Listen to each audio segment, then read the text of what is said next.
solving problems together by combining historical, climate, food, and economic data so you can make informed decisions as we shift into a new era.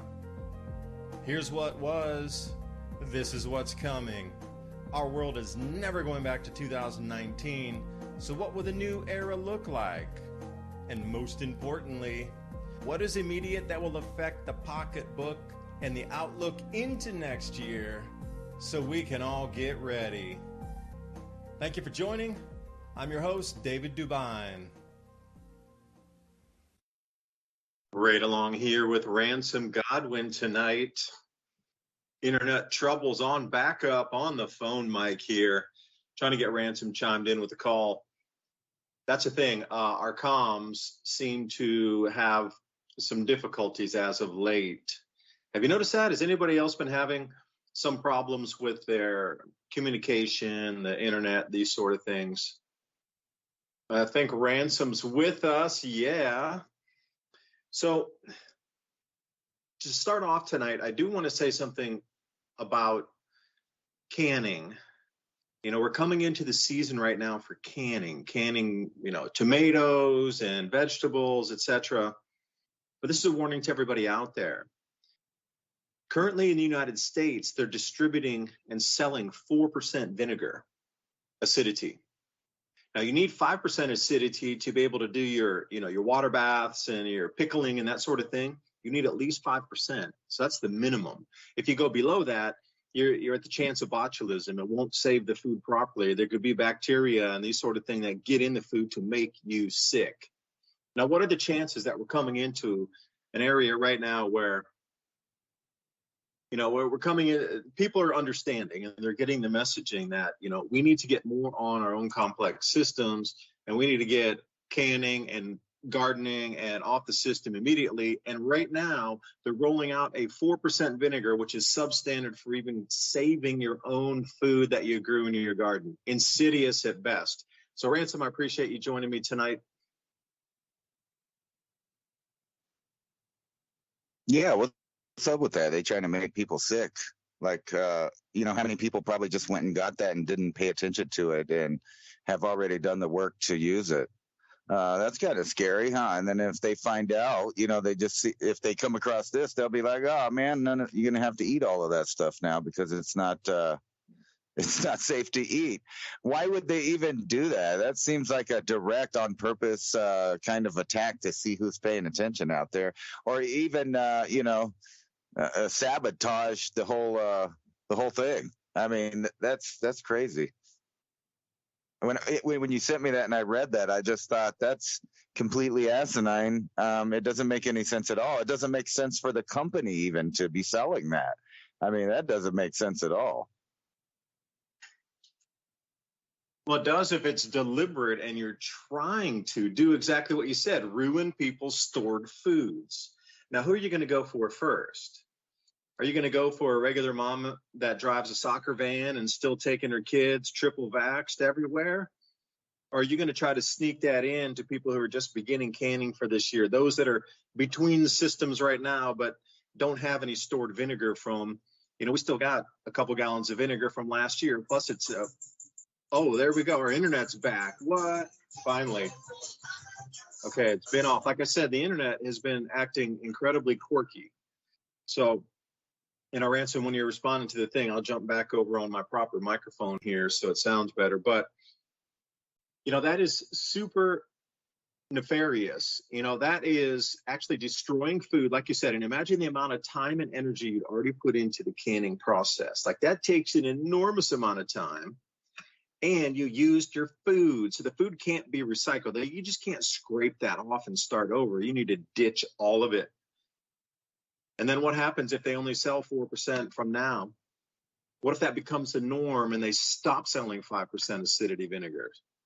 In the new world we're moving into with the social credit scores and 15-minute cities, what if they only sell 4%? So that stops you from ever saving food either. I had a revelation the other day talking about heirloom and hybrid seeds. Just that very process and that very thought process that, God gave us these seeds that if you save them, you can continually resprout them, regrow them year after year after year. And what do we get into with commercial farmers? Well, they have to buy the GMO hybrid seeds, Roundup Ready activated. So that's a purchase every year. They can't save their seeds. There's been so many lawsuits. Like they quit, saving seed about 25 years ago. But you and me, we got to buy those seeds. That's why they're in the little packets there, hybrid seeds that you can get yourself. You can't regrow those. So even that gift from our creator was taken away from us and now is a paid thing. They're starting to strip it away. So those of you out there, please prepare.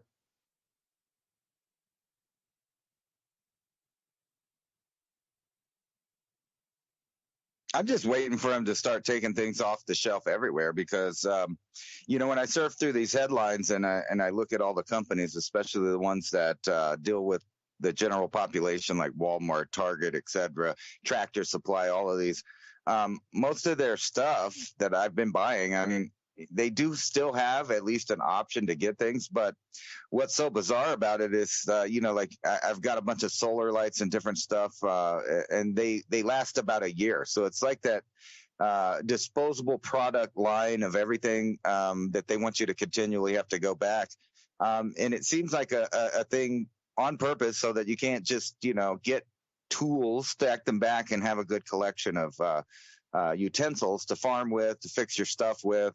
I think that, we talk a lot about the seeds and everything and, tools, it got to be number two. I mean, if you don't have tools to do anything, you can't do anything. You just can't.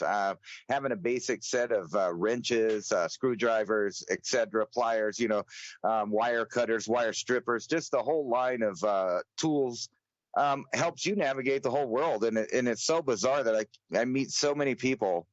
Some guy came over to our driveway the other day trying to solicit some mechanical work, and we had to tell him to leave, but it was pretty bizarre to me because he had no tools. And evidently that's a new thing, is mechanics without tools. And when I was younger, there was no such thing as a mechanic without tools. Not even a shade tree mechanic didn't have tools. He didn't have a shop. He didn't have a building, but he had a whole set of tools. So you can't work without tools. And the same thing's true for every industry, farming, fixing electronics. If you don't have the right stuff, you just don't do anything. It stops production. And it seems like that's the whole marketing plan for everything now. Seeds that don't reproduce themselves, tools, items that break, even the auto manufacturing, makes parts that you cannot fix. You can't take it apart and do things. And then the other trick that they've been using is about every 3 or 4 years, they change the standard for everything so that, if something breaks in your home or your property, you go back, you have to buy a whole new thing and redo it. You have to re-engineer it so it'll fit the new products. And so one of the things that I've been doing over the last couple of years is, the redundancy thing where I buy several of the items when I find it that go to the things that I own. I own several cars that are the same make and model, just so that if all else fails, I could build a car out of, both of them or all three of them. I could make it work. And having a little set of tools, like it blows my mind when I realize people are, stranded on the side of the road and things like that. And they have no clue what to do. Their radiators broke, their water pump broke, their power steering, et cetera, et cetera. And most of it can just be solved with, a little ingenuity to make it enough for a minute, and then knowing how to replace a part like Legos, because it's really that simple. Now they got everything where they're trying to turn it into items and products that you almost need an engineering degree to understand and work on. Like, think about some of the new auto cars and things like that. There's a lot of brilliant kids and brilliant people out there that know how to keep up with that. But those are not the same, in general, the same people that are doing the hands-on mechanical work of the actual nuts and bolts and things. They know how to, code, as they say. But they're trying to change everything over to a disposable lifestyle. And the only problem with that is that we too are a product, and I feel like now is the time that they've decided to figure out what the numbers game is and what percent of who and where disappears off the face of the earth, because we're at a technological point where they're going to start engineering everything from food to the human being that eats it. Yeah, and I can dovetail into that point. Mechanical work, I'm starting to learn it. I never knew it. So I was one of those, learn to code guys. I never knew it. But I've had breakdowns out here. We got, different mowers for the different parts of the fields. And then I have a 44-inch Swisher bush hog attachment, which I pull to be able to get to the backfield and kind of up some hills and, go some places that you don't want to take other kind of, riding mowers, because it'll just tear them up transmission wise. Well, taking the motor apart, luckily I have a neighbor who used to work on cars and understands all of this. Super nice guy, teaches me everything. I just need to buy the part and then we repair it. So like in the Swisher mower, the coils went out, so I had to go buy that. Nothing fit, so I had to get an AutoZone, and then, no, I'm not really promoting them, but that's where all they really have is like one of those auto parts. And then if you drive down the highway in a 25, 30 minute, you can find a second one. I forget the name of it, but there's really only two of them that have all the parts. So I ended up couldn't find those. The fuses, the parts, the grounding cables, etc., were similar. So I had to end up ordering the stuff on Amazon because I couldn't find it locally. And what else did we end up replacing? Oh, the voltage regulator. Yeah, nobody had one of those. That was, you got to get it online. And there's different type of voltage regulators too, because then our 0 point went out. And it lost the voltage regulator at the same time. And also the fuel pump stopped working on that. So then I had to buy a bunch of fuel hose, fuel filters. By the way, if you don't have any fuel filters for any kind of farm machinery, you definitely want to get a handful or more. Now you can backfill it and put carburetor fluid in there and shake it out and get most of the dirt out, but you're going to want a new one if you could. So just in this last 3 weeks, all of our equipment is broken down. Luckily, I still have a push mower. Remember, as a kid, those of you old enough, when you had to actually work to get an allowance, I used to have to mow our yard to get the allowance money for the week on a Saturday. Usually I'd mow it.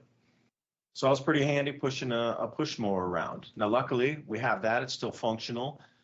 But you try to do 2.5 acres in a front orchard, an acre on the back just behind the deck here, and then 5 acres out where the bees are. No way. No way. That requires riding mower kind of stuff.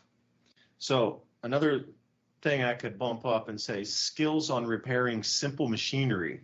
Because Ransom, what you referenced there, this electronic thing and everything computerized, etc., you either have the part or you don't. Because that happened with my GE washer. This is like, it was right in the middle of COVID, probably like the middle of 2021, a year and a half ago, a little longer. The computer board or whatever went out in the GE. It was the dryer, actually. And we ordered one of those, and they're like 8-month lead time for a repair part. 8 months. It wasn't like, taking a gear apart and putting it back together with a couple of new bolts and, slamming some oil on that thing. It had a full computer board in it that was unavailable. And you know what? I ended up giving it away because after like the 6th or 7th month arrived, they're like, oh no, we can't get it for you. And that's from General Electric. On one of their own machines, couldn't get a repair part for their own washer. And I was just astounded by that. That really blew my mind open that the actual producer of the washer couldn't get its own repair part because of the shutdowns in China. That really sent it home to me like, oh, like we are really dependent on a lot of outside systems. So this is another one here. Ransom hit it with tools. You got to have tools. Handles. You need to have a lot of handles too, because we are breaking farm tools all the time. The rakes and the hose and that sort of thing, always breaking. Always. So you're either going to shorten your handle, or you're going to learn how to like carve a new one, or you're going to go find where somebody at a weekend market sells the handles and you're going to buy them for $5, $8. I don't know, the price keeps going up. When I first started buying those handles, they were, $3, $4 from the guy who makes them. They're all hickory. And, now they're $7. But I don't complain because they're hickory handles. And again, just being able to do proper tool, this is just for growing food. If you don't have the tools, you can reach back to the Holodomor, if anybody's familiar with that chapter of history where Stalin cordoned off all of the grain farms and let everybody starve to death. And what did they do? They took their farm machinery and every implement that they possibly had and burned all their homes on the way out. So they had no farm machinery and no houses to live in. And they starved about 3 million people to death. Now that is your friend Stalin over there in the area now known as Soviet Ukraine. Ukraine and Moldova. Like those are the actual proper names for it. And I might add one thing because I had it highlighted in blue when I was trying to string these ideas together here. During the famine, there was a decree about the protection of socialist property. So see how this is going to, copy paste over to the modern era here. Again, quote, decree about the protection of socialist property. And what it was, a law to protect the collective farms. And it allowed people to be prosecuted for gleaning or picking up leftover grain that was in the fields. Now, normally birds do that. Deer do that.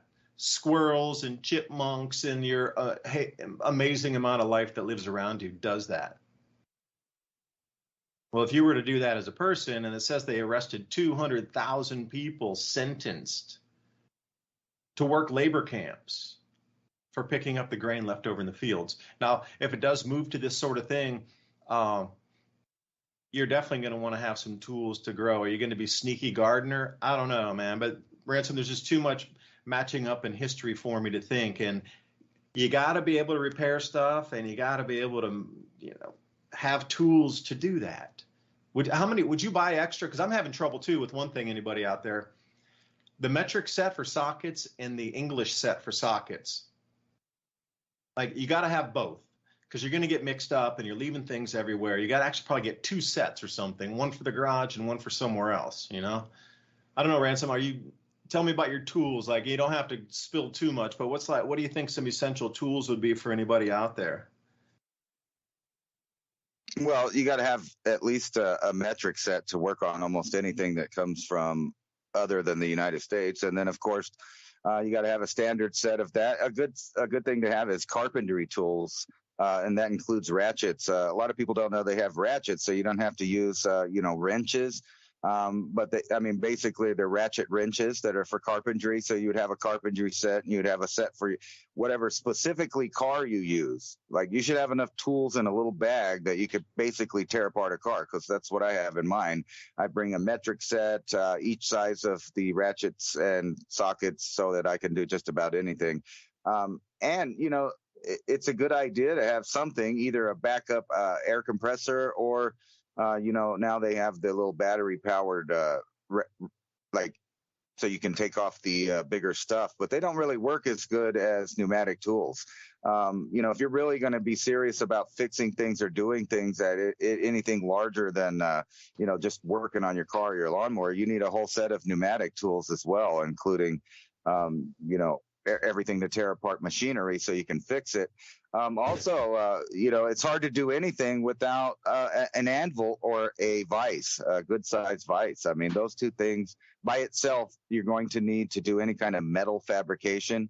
Having a welding set, either a MIG set or TIG, or, if you're really good, some acetylene torch welding, all of that stuff is just stuff that everyday Americans on the farm have been using forever. Times are changing, so you should have also an electronic set. We have a toolbox that just for tearing apart electronics, computers, tablets, phones, etc., and figuring out what goes in that. I've always been about tearing stuff apart since I was a little kid to find out how it works, and then also being able to fix it. But you brought up that GE, your dryer there, which is ironic. I have a GE stove out on my porch right now that I'm probably going to give away for free because the motherboard from, I don't know, the early 80s or whatever is broken, and you can't really get a new one. There's some aftermarket companies that make, the switchboard or whatever it is there to make it work again, and they're very expensive. So it's like you don't want to put a $300 saddle on a $50 horse. And my girlfriend's parents were nice enough to replace the stove, and they bought us a stove, and it's one of those, ironically, it's a smart stove. So the refrigerator's now smart. The stove is smart. The microwave's smart. The television listens to you. They all work together in an app. And you know what? Someone somewhere else can turn off all of your appliances in your house till nothing works. And then you don't have those tools. So in my opinion, if you can find older, regular analog appliances, stoves, refrigerators, etc. Because I have an old stove now in an old refrigerator in our extra room that works better than the new thing does. It works way better. These supposedly energy efficient smart appliances raised my electricity probably about $250.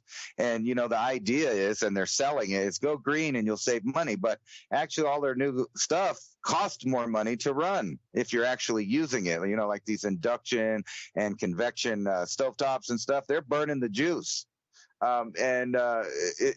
So it's really a good idea to have a backup set of appliances that have nothing to do with the smart grid or any of that other stuff, because just reading the paperwork that comes with it, they're all spying on you. The refrigerator can literally, find out what you bought at the store and wirelessly connect back to the internet without your permission and tell them what you're buying so that they can have data on the products that you get that you put in your refrigerator. And then, then the stove's connected to the refrigerator. It's like they know how many calories you eat at your house. Can you imagine the ramifications when we go over to this ESG or social credit score system when the companies are turning off your appliances or maybe even just, snitching to your government about your abuse of using your appliances too much and eating too much or eating meat or, think about the ramifications of having all your appliances wired together, sending data back on your day-to-day daily life. It's a bizarre, scary world we're going in, and they're trying to convince people simultaneously that the economy is good, that people are working everywhere, and that robots are not taking your jobs. And then also, on the other hand, bragging that indeed companies are laying off massive amounts of people. The jobs that are available are part-time, not full-time, and they don't have, they don't have to pay insurance or dental plans or none of that stuff when you're just a part-time employee.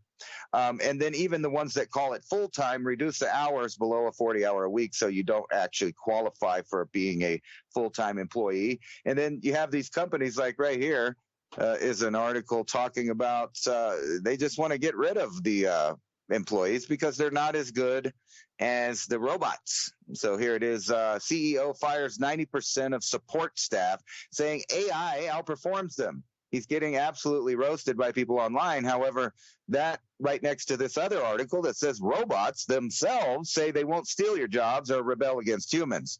And then you go on and you think about this whole scenario of the changeover, the Great Reset, and you realize a certain small group of people in each of the regimes around the world are going to move to the next level of technology and leave the common man behind, to not be able to grow food because they're not allowed to own land. They're not allowed to do this or that to protect the environment. And we'll be essentially on a digital soup kitchen. And your whole lifestyle of all of these screens, and it makes sense, too, that if you go to the average home in America, every single person there is staring at a screen, whether it's a phone, a tablet, or a television, or a computer screen. And I myself are guilty part of the time, but I go out of my way to go outside and mess with my plants. It's been triple digits for us, so I have to constantly watch them to see if they're kind of slumping and drying out and keep them hydrated, just like me. But soon you won't be able to do that because you'll be too busy trying to make ends meet when they're telling you that there is no, there's no recession and there's no inflation. It's all in your head. Don't trust your lying eyes. And here's another one right here. World powers rush to get killer robots on battlefield in AI arms race, which is a headline every week or so. And then you have these people out there that are fighting the good fight against the climate, i.e., me and you, just normal people or families, the nuclear family around the world, just trying to live their life, is who they're really attacking. It has nothing to do with climate or anything. The actual enemy is the populace, the population of the world. And I think we're at the plateau, and you're about to start seeing large amounts of evidence to that point that there is going to be a great die-off and a plateau. And these things have already been predicted by mathematicians that knew that the overpopulation kind of hysteria was a hoax right along with global warming and the climate crisis, to convince people that there's just too many people on the planet. And the truth is there's a population density problem, meaning that too many people live in too small of an area or acreage on the planet, which leads to destruction of the environment in that spot and millions of people dependent on a system to feed them, which they themselves do not produce or help with. And, you know, here's a cool article, just kind of put that in the frame. Proof humans reshape the world. And it's a whole article about the last 500,000 years of human beings morphing the bird that they found in the jungle that now became the chicken, and how even in the last 50 years, we've radically changed it to the point where you can see evolution in just several decades. And this is just from our appetite as a human being. And of course, they have to throw a little climate grief in there, that, you know, about the greenhouse gases and et cetera. But the core idea of the article being that humans, you know, turn this little bird for a long time into a food source of meat and eggs. And then in the last 50 years, to make rotisserie chickens, we further you know, evolve the bird. And they're saying that, you know, later, I guess, when civilization collapses, we can go back into the fossil record and see exactly when humans emerged and disappeared based on the chickens. Isn't that fascinating? Wow. I got the breading right now and the oil's heating up. Let's do it, man. Get the chicken in the deep fryer. Are you kidding me? Don't leave that valuable resource to go to waste. We need chickens. We love chickens. I love the Easter egg color of chickens, you know, the olive eggs or the green eggs, the blue eggs. Not all chickens lay white or brown eggs. There's a myriad of color of eggs as well. So you have to wonder, you know, they talk about one evolution or one, you know, visible evolution within a 50, 70-year period. Well, magnetic field changes and evolutionary leaps also. Magnetic field disturbances allow things to morph faster. You know, they find species that pop out of nowhere, but those popping out of nowhere seem to coincide with Earth's magnetic reversals. You know, who was that? Robert Felix, who's passed away 2 years ago, wrote that book, Evolutionary Leaps in Magnetic Reversals. And he just simply matched two data sets. Magnetic reversal on our planet, north-south, south turns to north, north turns to south. And he was only doing 100%, not what we have now with the polar wander, where it's moving, you know, from the North Pole way over Russia down toward Japan.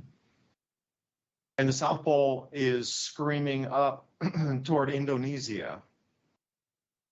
It's out off the actual landmass now. It's not even at the South Pole over Antarctica, the continent. It's out in the ocean now. See, this is how much our magnetic poles are wandering. Very different than a complete magnetic polar reversal. But Robert Felix, again, great book. He matched it up. When there's a complete pole reversal, new species just jump out of nowhere, and there's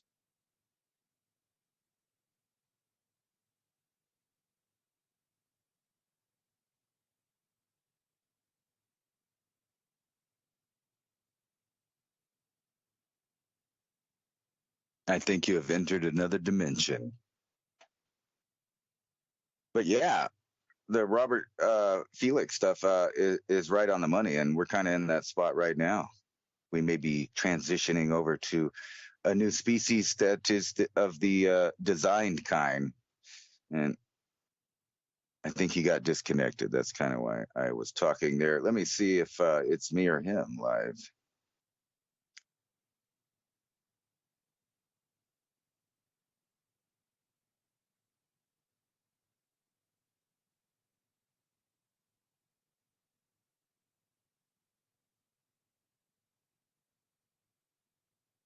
I guess it's me. You guys can't hear him.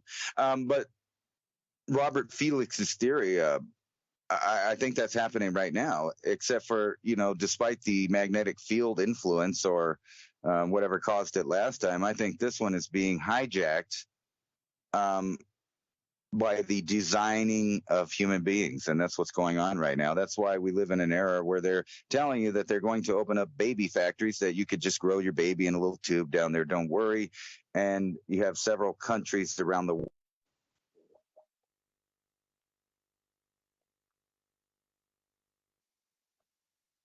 Ransom.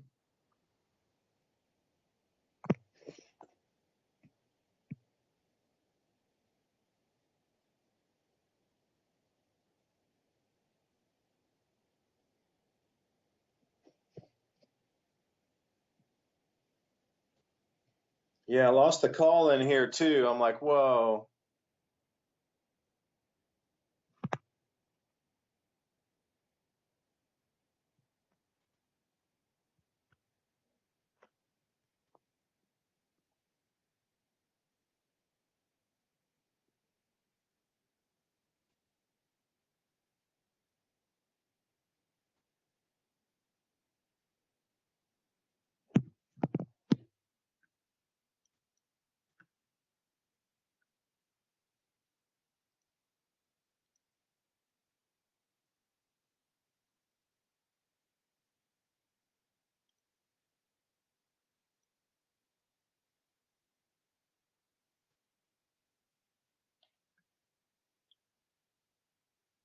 All right, Ransom. Somehow the call dropped and I'm back again.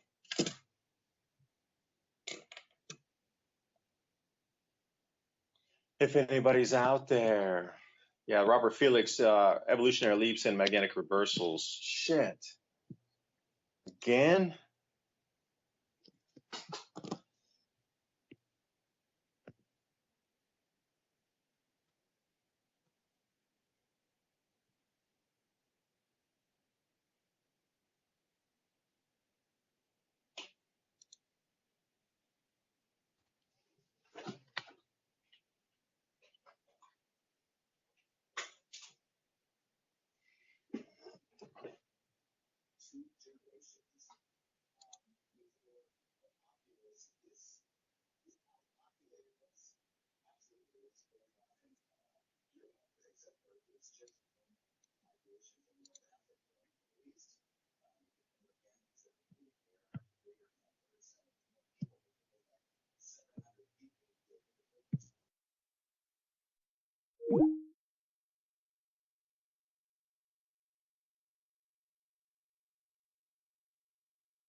Okay, so hopefully we're back on. I can't Okay, believe so hopefully we're back on. I can't believe we were Ransom.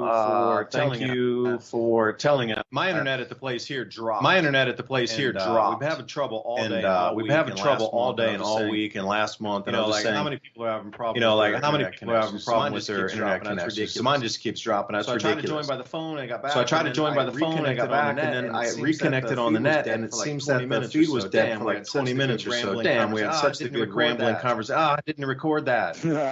I thought that's what happened. Yeah, I thought that's what happened. Yeah, I just heard the feed come live again, so now they can hear us.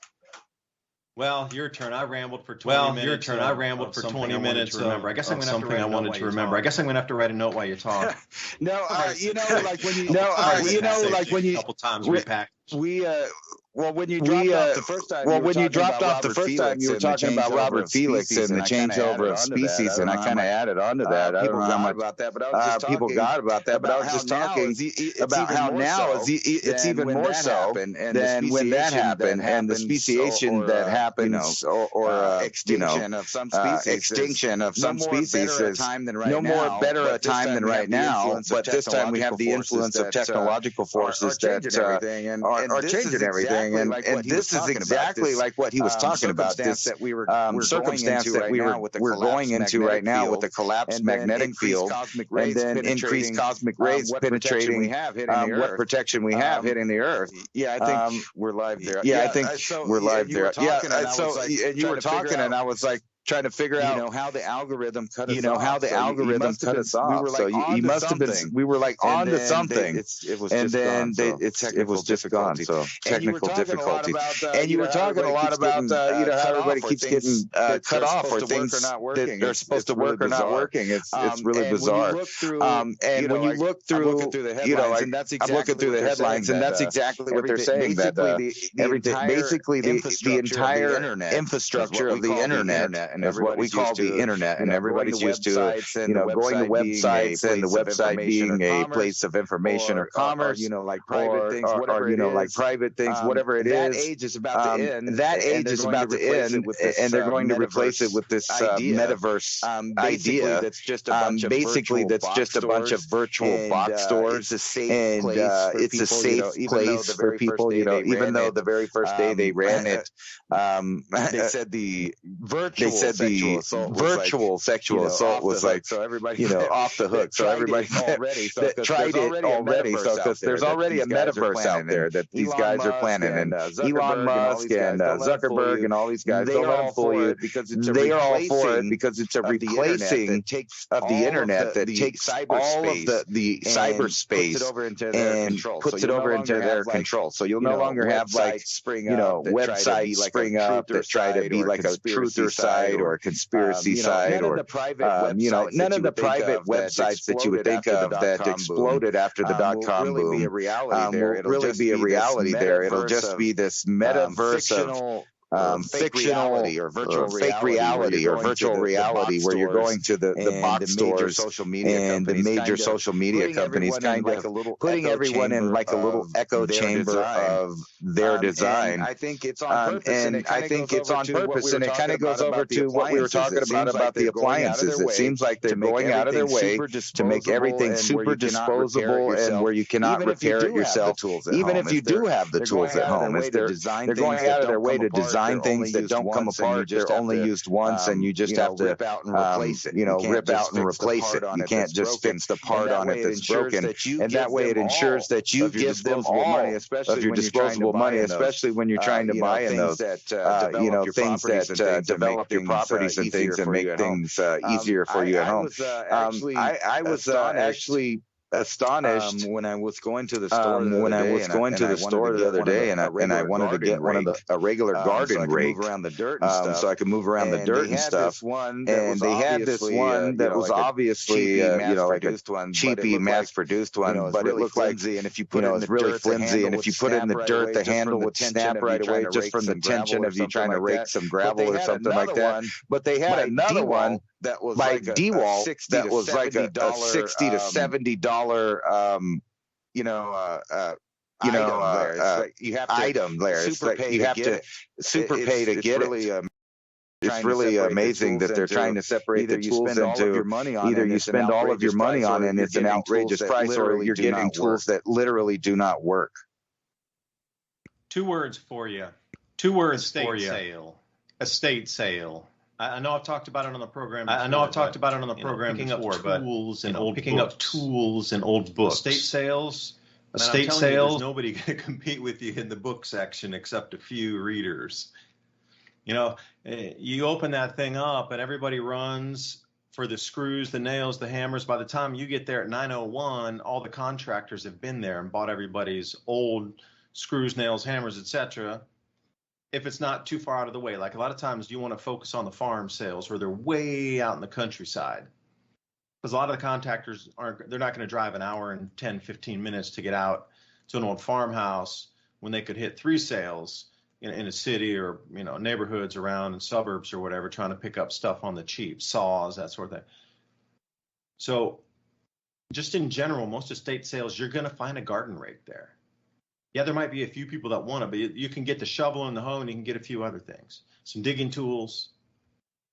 And even though that stuff is only coming from the 60s and 70s now, because when I started going to these estate sales, the stuff was much older. It was coming from the households in the 40s and 50s.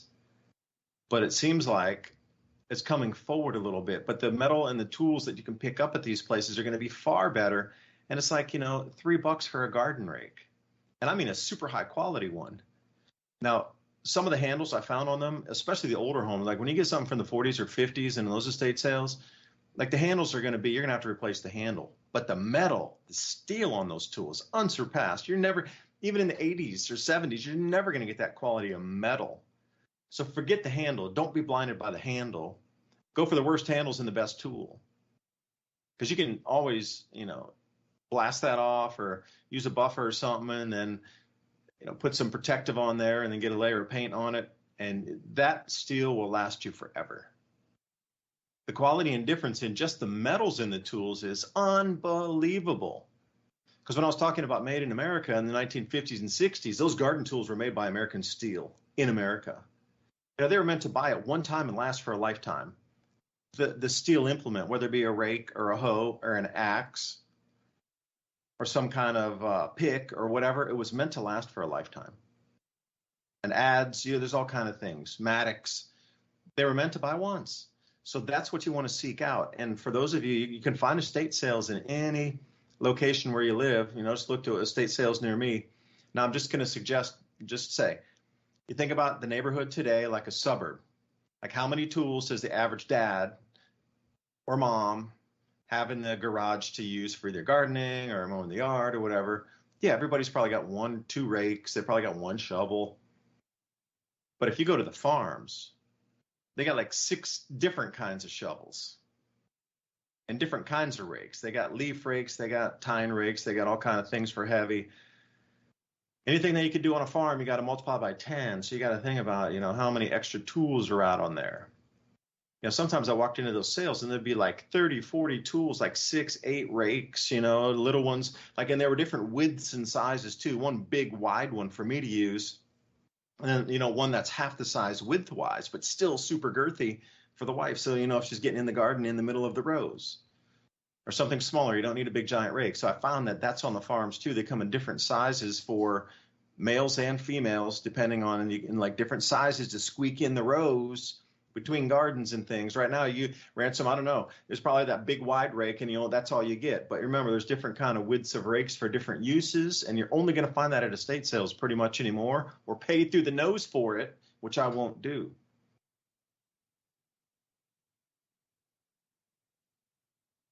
Yes, it's just really weird that it might be just where I'm at. I'm sure if you live in a better area, there's more selection of stuff. It just seems like here it's either you get the breakable stuff and just throw away your money. You're going to use it about a year, or, you know, you really invest in some of these hardcore tools. It's going to last forever, but you're going to pay for it. I think that all of the corporations though are going to like a whole new model. That's kind of what it is. It's going to be robots building these throwaway tools and everything. Who are you going to talk to? You're going to call and talk to a AI for the customer service. We've kind of been dealing with that. It doesn't seem like there's any real supply and demand style capitalism going on anymore. It's all being pushed to the extremes with political capitalism, meaning each company is, picking which political stance they're going to do. And that's what it seems like they're more focusing on right now, instead of actually making good products that people care to buy or purchase. And speaking of that, I kind of wanted to get into this shakeup that there's supposedly going on in Hollywood, because I think it's because they're going to start a new direction of propaganda, and they want people to forget who owns what. We'll come right back. Second hour, Mini Ice Age Conversations. David DuByne, Ransom Godwin bringing you through. We're going to talk about polymetallic nodules, seafloor massive sulfites, and cobalt-rich crust. Let's mine the ocean with AI, not humans, when we come back. You're listening to Revolution Radio at freedomslips.com, and we'll be right back after this message.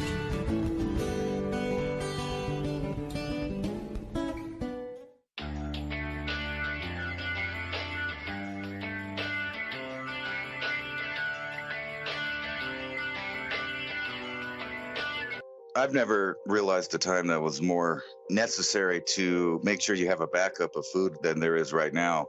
We see all of the food markets going expensive, every item. And some of these items that they offer in these kits are approximately $1.50 to $2 a meal or serving, which is quite a bit cheaper than anything that you're buying now. I'm really interested in the protein pack, because this is where, even if you're gardening and you're not going to have these proteins, but you can stack them back. And this thing has chicken, beef, eggs. So it has a lot of protein that maybe you could mix with the stuff that you're growing. I'm really thinking that this summer is going to be starting all of the hard times as far as it is for people with food. So I think this, beyond any other time that you've thought about buying storable foods, is probably the occasion to give yourself some insurance so that when hard times come and the trucks stop coming, you have a backup plan. At least you have nutrition to get you by. And some other people are not going to be doing that. They're going to be having difficulties and maybe even finding themselves in aggressive situations with hundreds of other people trying to get supplies that are no longer there. And these kits have everything. Fruit, you got the meat. It's all stuff that you're going to need to survive.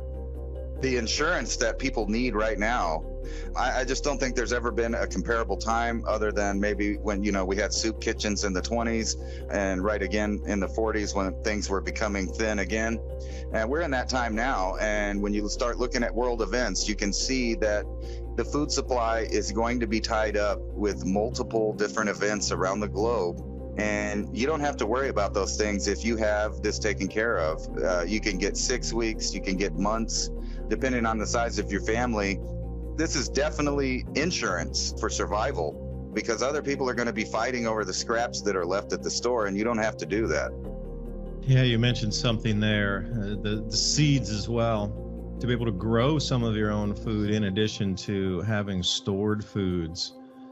But when it goes down, it is going to go down, and things that you think about it right this second. Everybody's talking about buying gold and silver as a way to hedge against inflation or be able to have something to be able to pay your property taxes in the future.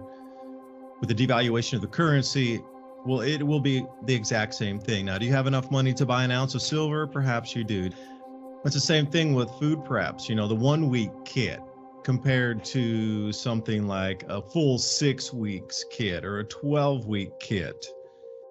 Even if you get just one small minimal thing to add to your stack. I talk to people who prep all the time. It's always about tools, storable foods, water filtration, and a way for you able to store water and filter it at the same time. Because if you can get that closed loop enough, there's always going to be somebody that will help you garden with those seeds. Heirloom seeds is where you want to go. Heirloom open pollinator seeds. Because at the end of the day, when you collect those seeds at the end of your season for growing, you want to be able to store those and then have them so you can replant next year. I think that supply chains are going to start constricting even further. I mean, look at the way that the world laid out. These really incredibly complex supply chains are now starting to fracture in the middle of everywhere. You know, political strife. We didn't even talk about the ozone depletion event that's going to wipe out food production further in the Southern Hemisphere. The tipping point. Humanity's here. We're seeing it everywhere. So how do you protect your friends and family? Because you got to think everybody has survived. We would not be here having this conversation if people had not survived the last 8,000 or 10,000 years of events that were far greater than what we're going to experience. It just takes a little prepping, a little bit readiness, and I do believe that we'll be able to get through this. You know, when we're talking about these seeds and the storable foods to go with it, you're going to have to probably invest in both of these ideas. When you go through the list of the seeds that they give you, these heirlooms. All right. Thanks for listening while we took that short break here at Revolution Radio, freedomslips.com. And yeah, we're going to get back to your host.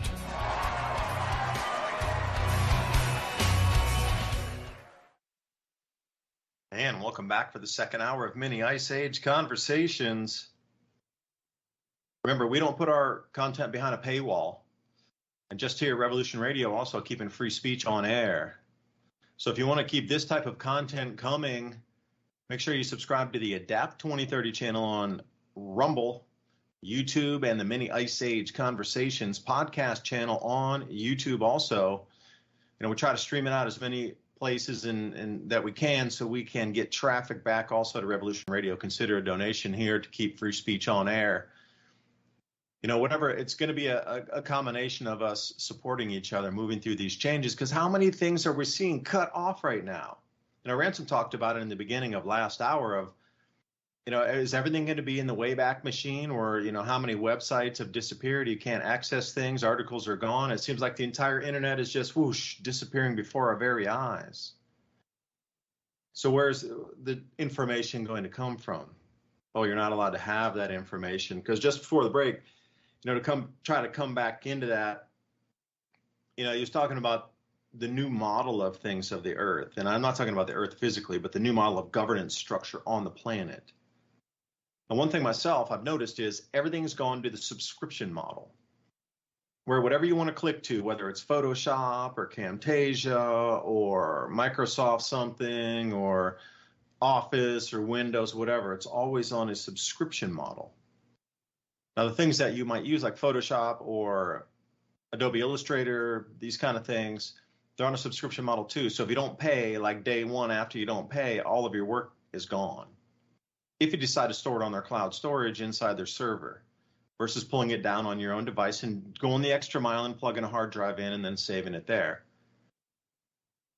See, I wanted to get Photoshop, because I think there's some new uses for it that I would like to push into the videos. I had it before on my other computer, and then since I moved computers, I didn't have it and I was thinking I need to get it again.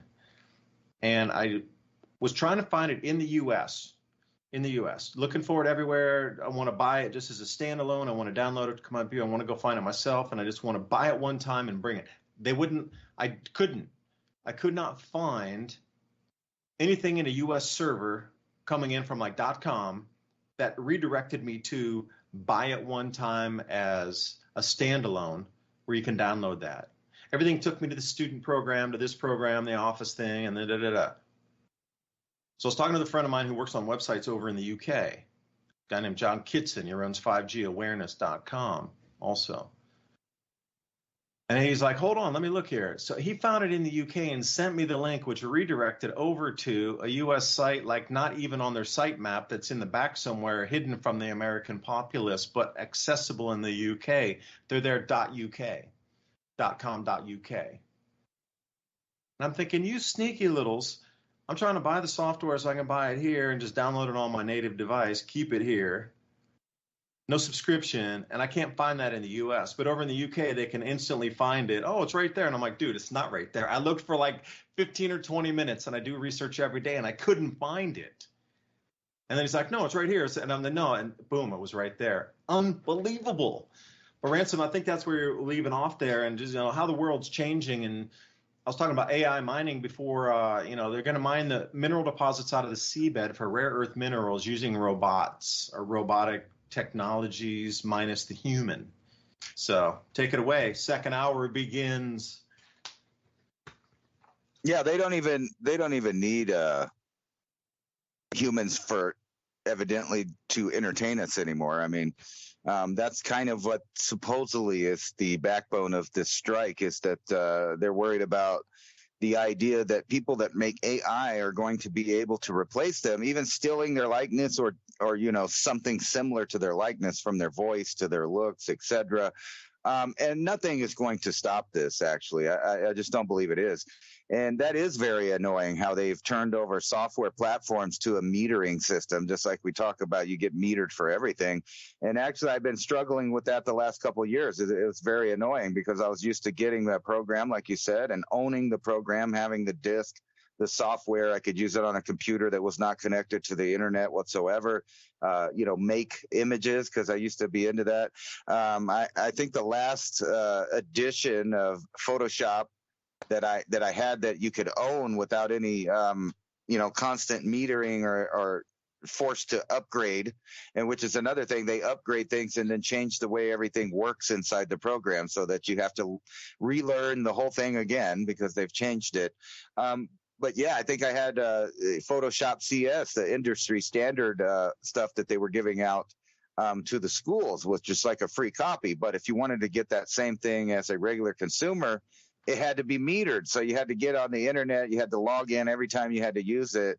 And if you think about where that's going, that goes along with the whole idea of these 15-minute cities and things like that. So for an example, I've had a group of friends probably for 20 years now, or however long Netflix and the streaming services have been out, where we just share the passwords. We just share it.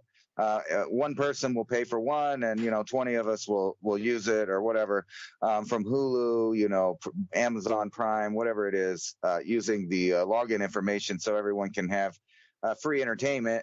And then when you have all that free entertainment, it's like, yeah, you don't even care to watch it. It's just like, well, it's there. But what I mean is the devices are now being blocked out by the companies because they know that you have shared it, and they're restricting the areas in which you could use your account. So in other words, if you live in BFE, Oklahoma, in a little bitty town, you get Netflix or whatever it is, they'll let you have like 2 or 3 devices in your home there. But if you try to travel, you constantly have to check in back with them and send codes through your email and your text messaging, and the way that they have every service tied into your telephone. And they even do that with as you well know, with the money and the cryptocurrency, you have to have it double verified through your phone, and et cetera, et cetera. Now, all of these things that supposedly make things secure and easy are actually slowly walling off your access to do anything with anything yourself. And it's very frustrating. So I'm using a combination of 5 or 6 different softwares, because they no longer offer all of the options that they used to offer. And if you've noticed that too, the updated versions of most softwares are really slimmed down. They took a lot of the options away, the abilities of things to do it, and they're turning it over to more of an AI thing where you just click a button and you get kind of a generic version of it, whether it's graphics or fonts or whatever. And it is all like that. I think I was using Filmora, Camtasia, several of those I was using, and they're all up to date month by month. You have to sign in to use it. And even these new AI generators that make the images, they want you to be logged in. And not only do they want you to be logged in to who you are, to identify you, but they also keep a folder of those images. So it's not really like you're making images for yourself. You're just making them for the world, because the company keeps those images, and now they use them in combination with the prompts that you gave it. And all of the stuff is doing that. So what they're doing is switching over to where corporations own access to any form of information or technology. You're not going to be able to access it. And this is all going to be based on which rank you have in the caste system of this ESG and social credit score system where you have to behave in a way that the system deems that they want you to behave, or you do not get to use anything. You do not get to travel. If you leave your area, you're not going to be able to use your entertainment, your logins. I wonder if how many of you out there have traveled? How many have your banks constantly shut your banking off because they found out you were traveling? It's like you drive to the next town that's 20 minutes away, and all of a sudden all your finances are cut off because they're protecting you. And, someone might have stole your card and went and spent $20 worth of gas because that's suspicious that you left your town to go somewhere else. And that happens to me constantly. I literally had to tell my bank, stop doing that. Don't do that to me. If I want to travel, I want to travel. I don't need you guys turning it off. And if someone steals or tries to defraud me, I will notify you. But that's not the way it works. They have it all set up the way that they want it. And people are so used to also agreeing to the user agreements of all of the softwares, apps, and things that the banks have got people agreeing to things that they would never believe. And I think you were going to get into that as where your investments that you send out may not be coming back. I mean, they can just do things like they did in the recent financial crisis, where they just take people's money and go, oh, well, sorry. Oh, well. Oh, you had some gold on paper? Well, we took that. We took that funds out of the bank. And you notice for the last year, the banks have been testing the waters and being able to manipulate people's accounts by taking money in or putting money out or turning it off. And then they apologize for it in the next couple of days. But it seems like that's been a common occurrence over the last year. Banks seeing if they can get away with basically telling their customers that they can't use their money. Yeah, the card control thing, you have to contact them now. It's at their discretion if they think it's a bogus, versus you like, hey, my credit card's stolen. Can you turn it off? But I'll come into the Black Mirror episode, which I saw about social media contracts in terms of service, agreement of service in just a second. But today I was scrolling through trying to find some information about the Federal Reserve. And lo and behold, I came across the Federal Reserve Bank of Dallas, December 2nd, 1918.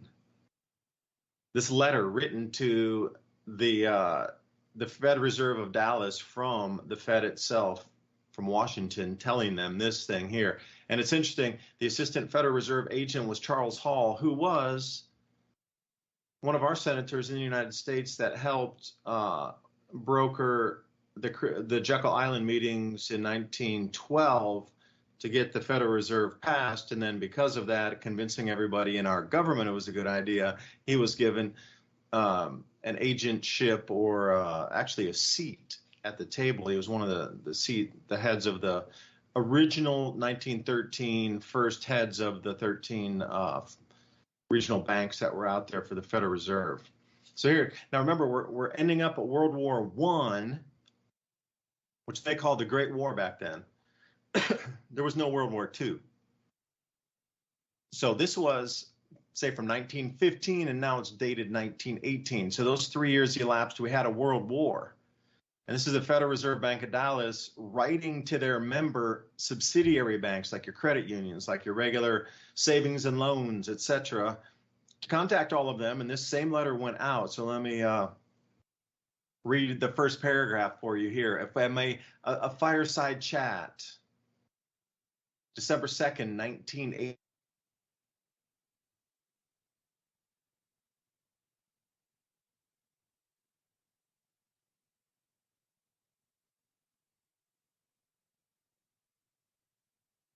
That must have been a good thought. I think he got cut off again.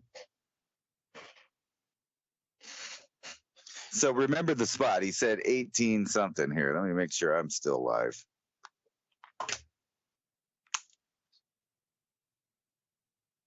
Am I or am I not? I think we got cut off again.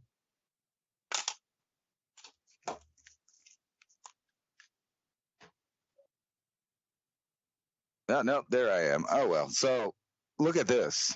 article until we get David back. AI supercharged neurotech threatens mental privacy, and this is something that I've been talking about for some time. The effect of these new technologies that can literally read one's mind. They can find out what you're feeling. They can write the words out that you're thinking. They can also generate images of things that you're picturing in your head. But beyond that, this article goes into the combination of warp speed advances in neurotechnology, such as brain implants or scans that can increasingly peek inside minds, and artificial intelligence poses a threat to mental privacy. UNESCO, because they're great, warned Thursday. And it's so funny that the traditional people that have been busted doing things are trying to be the messenger to warn you about the programs that they're behind. The UN's Agency for Science and Culture has stated developing a global ethical framework to address human rights concerns posed by neurotechnology, it said at a press conference in Paris. Neurotechnology is a growing field seeking to connect electronic devices to nervous systems, mostly so far to treat neurological disorders and restore movement and communication with the impaired vision and hearing. But recent neurotechnology has been supercharged by artificial intelligence algorithms, which can possess and learn from data in ways never before possible, said this name here that I can't pronounce right here. But anyway, think about the other connections that they could use with this.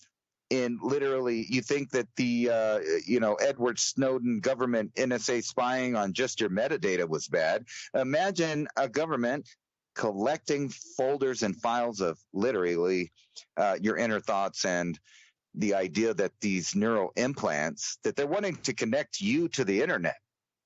Because that's what it's all about. Not the internet, but the metaverse, as we were talking about before. They want to connect you to that. And then they can collect data from the inside out.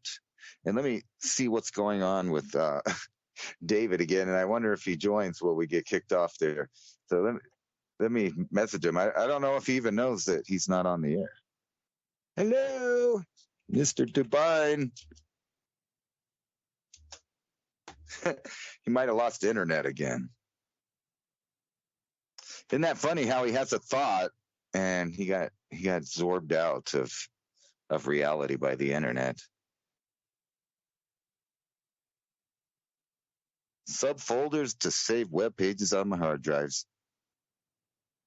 I don't know if you can do that anymore because they don't go anywhere when you get back on the internet. If the place has, but think about this. This is the UNESCO people warning you, and we know how friendly and good they are, taking away lands and making them private.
I mean, what kind of maintenance are they doing where everything's dropping out so much?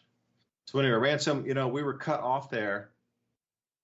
And as I was trying to, I don't know how much, I think I got cut off pretty much when I was trying to say after the armistice in 1918,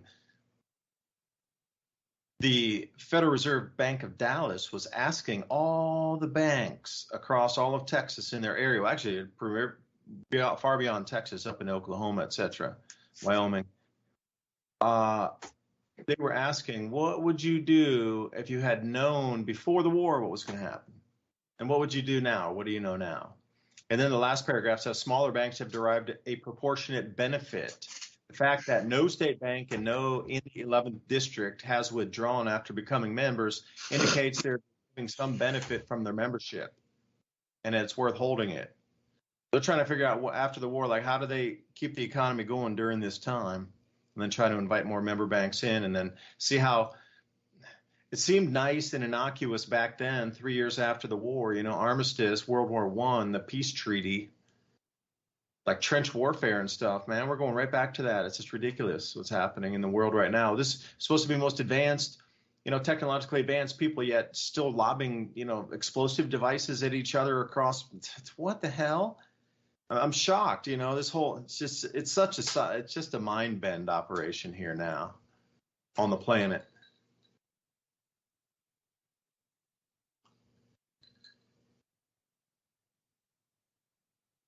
Yeah, it is. I was looking at this Plan A that's talking about the billions of dead people if we went ahead and had a nuclear war. I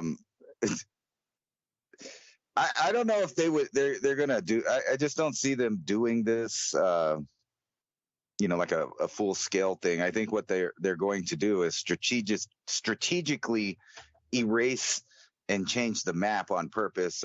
And what better way to do that than have a small exchange of nuclear war? And how many times we've seen the reactors in the Ukraine endangered by one scenario or another. It seems almost inevitable that they're going to make some nuclear areas where people can't go. And even the fear of that, I don't know if you've ever seen that science fiction movie with Tom Cruise.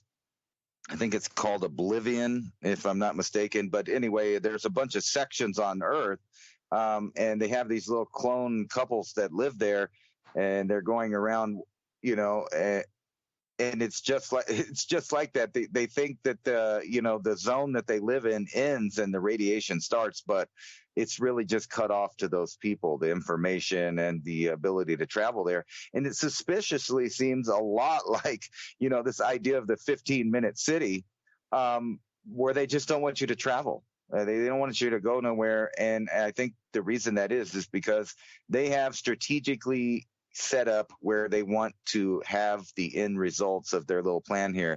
And as everybody's watching, this is a simulation of a nuclear exchange that starts in Europe here between Russia and NATO. And as you can see, in minutes, if they did it full scale, Europe would no longer be a place that you could live. And they would barely bomb a few cities in what's called Russia because it's very not densely populated. There's really only St. Petersburg and Moscow and stuff. And then you see that entire large Siberian continent full of, pine forest that is the source of most of the world's oxygen. So, they're not going to send a bunch of nukes up into that area. But if you look at this map, they're kind of all strategically going to the same place. And it's nowhere near any of that forest out there that supports the planet. And meanwhile, these elites like to buy stuff down in the Southern Hemisphere. And as you can see by this simulation, the Southern Hemisphere will be good to go if they went ahead and did this Plan A, as so to speak, which is a strategic nuclear war. And you can see in the United States, just about every major city will be eventually wiped out, all the population centers. And then keep in mind that these same people that are starting these wars are trying to convince you to live in those 15-minute cities where you can't go nowhere, where everything's right downtown. Looks like a good place to get stuck in an area that you don't want to be in, if you know what I mean. I do. And think about now, when we dropped off on that first part of the hour, I was saying that the immigration that you were talking about, I think is being done on purpose. Because if you look at North Africa and the Sahel, what do you get? Well, you have a new entirely, undeveloped grow zone that could be a double rotational crop and produce probably 50% of the world's grains in that one single area. But then at the same time, with the decaying system, this debt-based system that's run its course, it's going to have to collapse and reemerge again. So the new debt-based system could be started in Africa because it's been put on purposely poor for, centuries on purpose. Some of these planners of these longer term events, centuries, have kept areas off limits or, pristine for later usage. Like they're already many steps ahead. So, how many millions of years would you need to know between ice ages, how things shifted, magnetic polar reversals, how that would shift the whole planet? Like you'd literally have to look at our planet here for almost the entire time of 4.5 billion years that it was here. Oh, wait, I forgot the universe is 12.5 billion years. So something obviously has been observing it for the entire duration of its electromagnetic existence. But you take those people out of there, most of those men that went up to Europe were fighting age men. So the research I was doing, this is back in like 2021, right around COVID time, 10 million military fighting age men had gone. Immigration, it doesn't matter what continent, what country, whatever, it was 10 million bodies, able-aged men mainly, that were taken out of what you consider now the Sahel and North Africa. Like that's a significant standing army. If you ever watch Black Hawk Down, it took a few thousand guys to take down the U.S. military over there. 10 million? That's impossible. You just don't. You can't. Especially the degraded state it is today. So all those people are gone. So if you're going to come in and take over and have that, okay, half the world's grains get grown here. Well, all those guys are out there somewhere. They're like, hey, no, I'm coming back. I'm going to walk back. If I'm in Germany and I'm from Chad, I'm going to walk through Turkey and I'm going to walk all the way back through Egypt and get back to Chad. I don't care, take buses, take bicycles, motorcycles, camels, donkey, whatever it takes to get to the next place or walk. They're going to get back there somehow because Europe's really not far away from Africa now, is it? You could literally walk. Roman troops walked all the way from Rome in Italy all the way down to the same places in Mauritania and Morocco and Tunisia and Libya. And they just walk right around there. It'd take a little bit longer, but you could get around. It's basically a big lake you need to go around. But if you lob some nukes, like you said, into places like London and Paris and Germany, Frankfurt, any of these places that have huge, huge, huge populations of the migrants who moved up there or were taken out on purpose, again, better life, okay, we'll get you there for free, we'll do this, and then, just get up there and you get a place to stay and whatever. Like they're being promised a lot of stuff, and this is the scary thing in the videos is they've been promised a lot of stuff, and when they get there, it's not what they were promised. They're like, what do you mean we got this garbage? But, you got to look back at what was promised to them when they first started making the journey. The news clips now are going, people freaking out when they get here. Like, I'm not living in this dump. I don't have this. I don't have that. You said we'd get this, this, this, and this. And they didn't. They got hoodwinked. So now there's this whole huge in-the-middle hoodwinking going on between promising those in different countries to come up, and when they get here, not getting. And then you could go with the whole argument, well, they're just lucky to be here. Okay. It's a major business now. These old NGOs bringing people up, but they're here. That's the thing. Millions and millions and millions across France and Germany and England. I'll just leave those three countries because you can choose the major cities in there. If there were some exchange, boom, boom, boom, all those cities are gone. So were all the migrant population that was pushed up there from Africa to get them out of the grow zone. And that's the sickest thing. And the most diabolical thing is they remove them. But they use their own minds against them to remove themselves. Like they didn't have to invade anywhere. That's the scariest thing, is they convinced 10 million at least fighting age men to move out of your homeland to a different country without a single shot fired. Now you have that whole grow zone free. There will be no resistance, and they can unveil the cryptocurrencies and their magnetic motors and fuelless generators, and all these things can be rolled out and start Africa. Because Africa, truly, if you think United States, you think North America, nothing in comparison to the reserves of Africa. But that's what I was saying when I think I got cut off in that one time that we did lose reception. So I lost my train of thought there. Overdensity, not overpopulation. I lost it, man. Where my mind drops off sometimes. Right. I was looking at this nuclear map and this target map, and exactly what you're saying. You can look in the United States, and every one of those big white dots displayed there as a nuclear, target that's taken off the map. If you look at that, that is not only where, and a lot of people might get mad I put it this way, those circles represent where all of the Democrats live. Those circles also represent the majority of government. Those circles represent every one of those is a migrant destination. So you can look just right on the map. You can see Tucson, Phoenix, San Diego, Los Angeles, et cetera, et cetera, et cetera. Miami, Houston, et cetera. All of the major cities there on that map. Now, what you don't see on this map is anything below Florida and even South Texas. It's not being targeted. So weirdly, that everything south of there, which I know about the zones around the Earth where the wind doesn't really cross, where there's the tropics of Cancer there, and they have that little spot on both sides of the equator where the wind doesn't really just go back and forth. Now, the ocean currents sometimes do, but the wind really doesn't go back and forth. And you think about who would be leaving the last couple of years. Ransom? Yeah.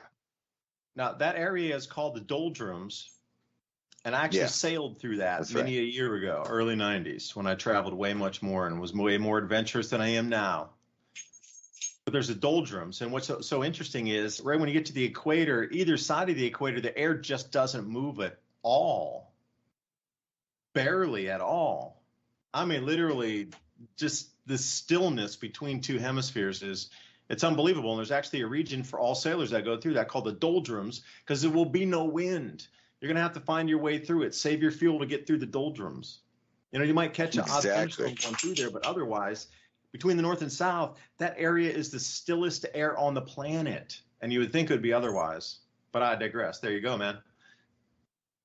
Right. Well, you have that also going, but if you just look at this map, you can see that right there where all the grow zones, like you were talking about, start, not only from Southeast Asia, but Africa and South America and Mexico and Central America. You can see right there at the Yucatan, there's no nuclear targets from there all the way down. There's none in Australia. There's none in South Africa. And we know already it's been happening on a steady for 10 years where the richest of the richest are moving to the Southern Hemisphere. And, just to throw out a conspiracy theory, why aren't they cranking up the propaganda for different things? You would think they would be, considering the last 2 years, but instead, there's, a stopping of the production of entertainment, which contains most of the propaganda. So you got this Hollywood strike. They had several years where, they wore masks all the time, so they really couldn't film anywhere or do anything.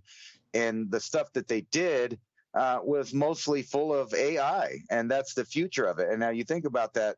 So these are crossing paths. And if you can imagine this map right here, if they took everything out that they show on there, you notice that China is relatively untouched. So you have China, India, where, there's right there is half the population of the earth.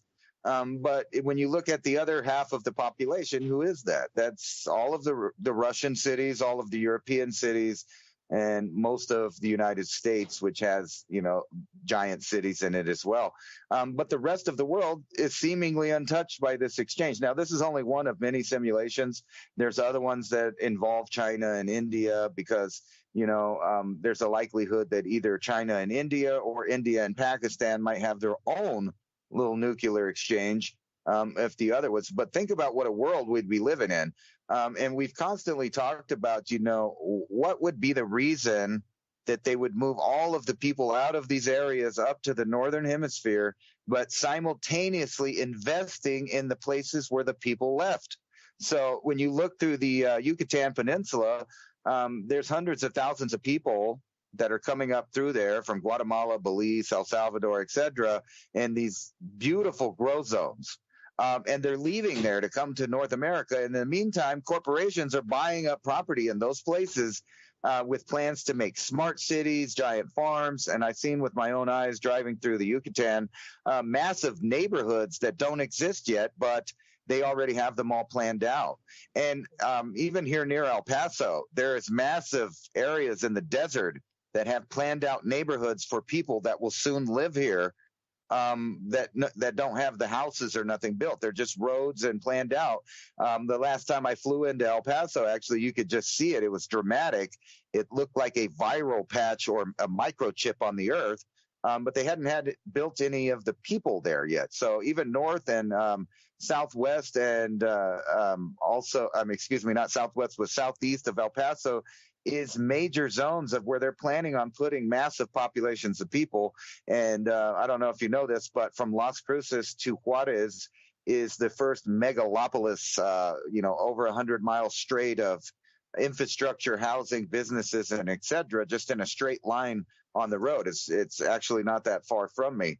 And they're planning these all over the place. So, a lot of people forgot about the idea of the North American super corridor. Well, that's what they're using to move massive amounts of populations to the northern hemisphere. Now, you can deduce what you want. You can put two and two together. You can pray to God they wouldn't do this.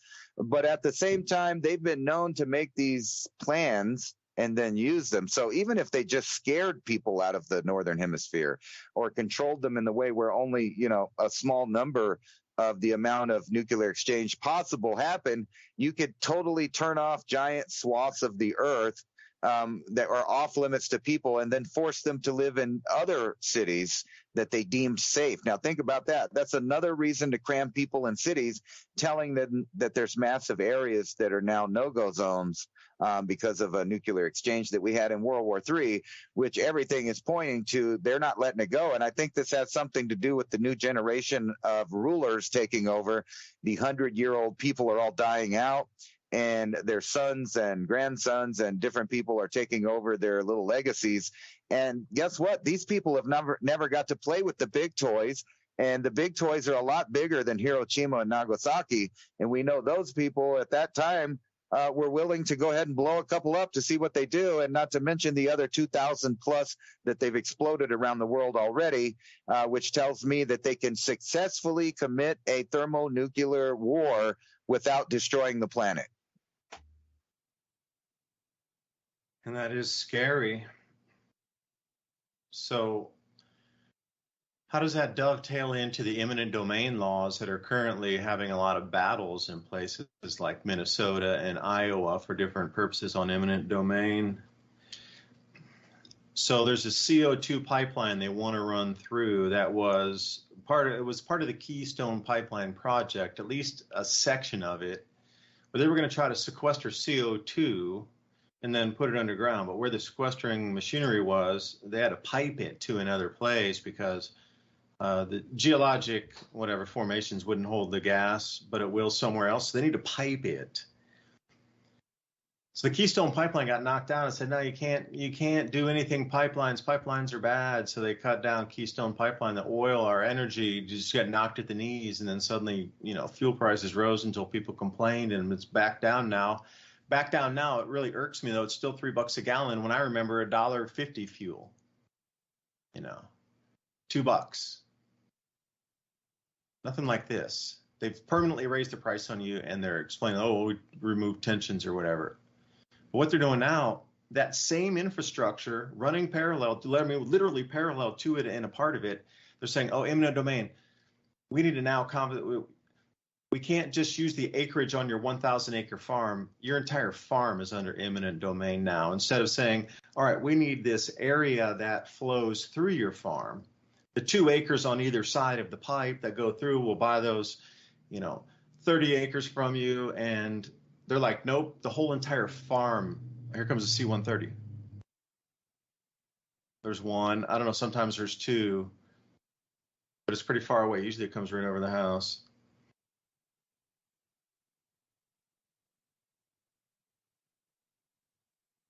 But the domain, instead of going for a single property, a portion of it, which say, okay, you got to build a highway through the front yard. Okay, well, I still get to keep my house and the acres behind, or inverse where, hey, we got to run a highway through the back part of your property. And you're like, okay, whenever before this, they would just take that part of the property and you got to keep the rest. But now they've reversed the law. Somehow they snuck through. They got this thing pushed through where eminent domain now is the entire property, not just a portion thereof. And at the same time, the chemical railroad spills that we're seeing everywhere across the U.S., they're labeling that as condemned property. Now, I could see why. Like, you wouldn't want Love Canal or anybody building there. It couldn't be any agriculture there. I get it. Put that off-use limits. I agree. Like, I can't believe Ohio hasn't been limited that way with all the dioxins and that sort of stuff from the derailment and then subsequent fire that just pour that black smoke over the entire Northeast for days and days and like tens of thousands of times above the limits, of anything. Whoa. That's condemned land. And I understand we shouldn't let, then where does it come into? You shouldn't let people grow food on the land that's been contaminated by a company. But they're not even stopping the corn production in that area where all the dioxins went down to. That's the scariest thing. But back to Iowa, for example, to run a pipeline through for a CO2 project, it's the same thing. They're not allowing them to just sell a portion of their land. They're taking the entire land. But the same thing with so anytime there's a chemical rail spill somewhere, they condemn the land. It could be a 10,000 acre farm and it's only affected by, say 1,000 of those acres or 500 of those acres. They're going to take all of it. So even if it's a corner of your property, like only 1 acre was affected or 2 acres was affected out of your 10,000 acre farm, eminent domain now says you have to sell the whole thing and it'll be appraised at market value if it's condemned property. And then what determines market value? And this is where they're getting to. They're getting a little sneaky with, the things to keep people off the land. So Ransom, that's how I was trying to come back into, if there were a thermonuclear exchange, they could say, no, you can't go in here. It's too contaminated. But then I'm seeing all these programs here to push people off the land also. It's kind of, they dovetail for sure.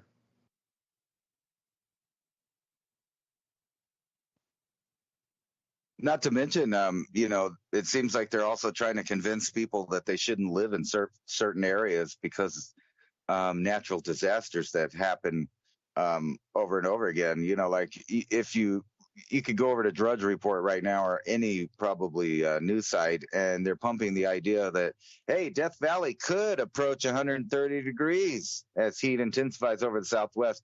And they keep talking about this, and maybe they are having records. But, where we're at, it might have got more hot on one day, but on average, it's about normal. And they're blowing it out of proportion. Even in the local news here, they're acting like, oh, my God, you guys are all going to die.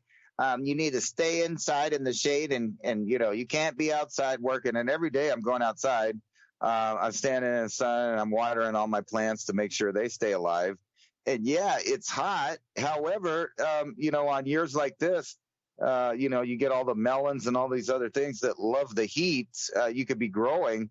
And, to that idea, what if they just start convincing people that, you don't want to live there because there's going to be extremes that are not extremes, but they can convince people that they're extremes.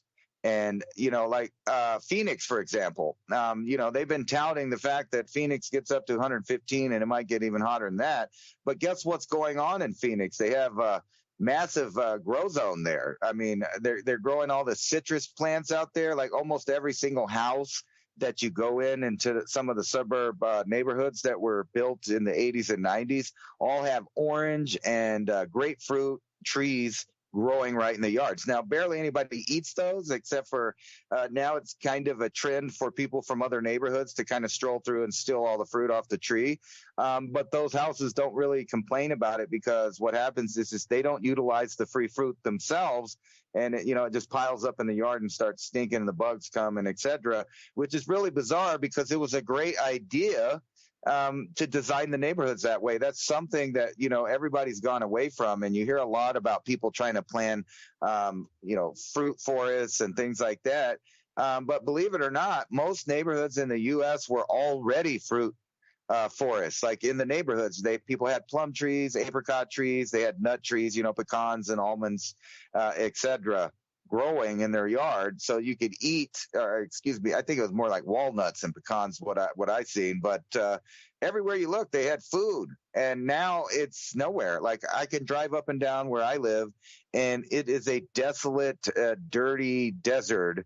And most of the people that live there are indeed listening to the newscasters about staying hidden in their homes or their place of work, and they don't even venture outside, and they're glued to their screen inside, and they have a little refrigerator with barely any food that lasts about 1 or 2 days.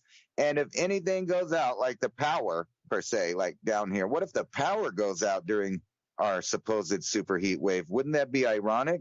And then you'll see a lot of elderly people die, which is normal, because they've become accustomed to living inside in air-conditioned and regulated environments that are not natural. So just advice to anybody, the more extreme the weather is, the more you should probably go out and exist in it, just so your body literally is tempered and acclimated to, dealing with it. And all you have to do really is just bring you a nice drink outside and sip on that thing like they used to do. Wasn't that last week you were kind of talking about the how people used to swing back and forth on the swings out on the porch, kind of creating an artificial draft just because it was so hot and muggy with their iced tea or lemonade or whatever they had? It was, which brings me to distilling. And by the way, your fruit trees that were on every single American street corner and blanketing all American yards and suburbs could be turned into ethanol.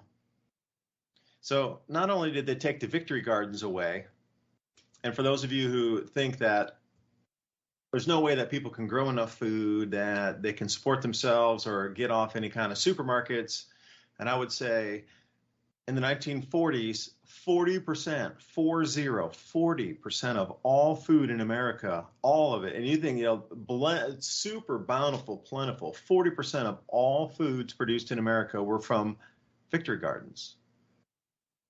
So think about that. And soon after the war, you got to get away from that. We need to get those people into the supermarket supply chain system. We just set up a new system after World War II. They got to get out of that old system of being self-sufficient, of growing their own food. Nope, we need to make it so convenient. They just go to the supermarket. We need to demonize farmers as like backward, dirty hand, dirty foot folk.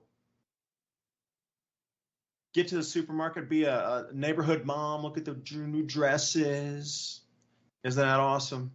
They got you away from growing the food. But at the same time, if you distill alcohol, and I know many out there, home brewers, shout out, all that fruit with the Lavalan 1118 or the Lavalan 1116, depending on the batch size, could be used to produce motor fuels. If you think about Prohibition, a lot of that was to stop people from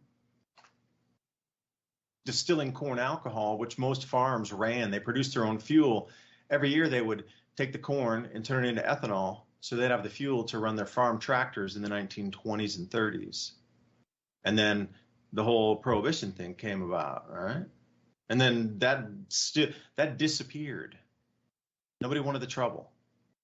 And, 9 years of demonizing it, nobody knew how to, and the skills were lost after half a generation of how to do a big batch to produce 1,000 gallons of fuel. And that would be, the heads or the four shots, all that really heavy 130, 140 proof stuff that would come off there off the still first. The methanols, all these things, you could burn that. Fuels. And then you want to save some of the cleaning solvents as well.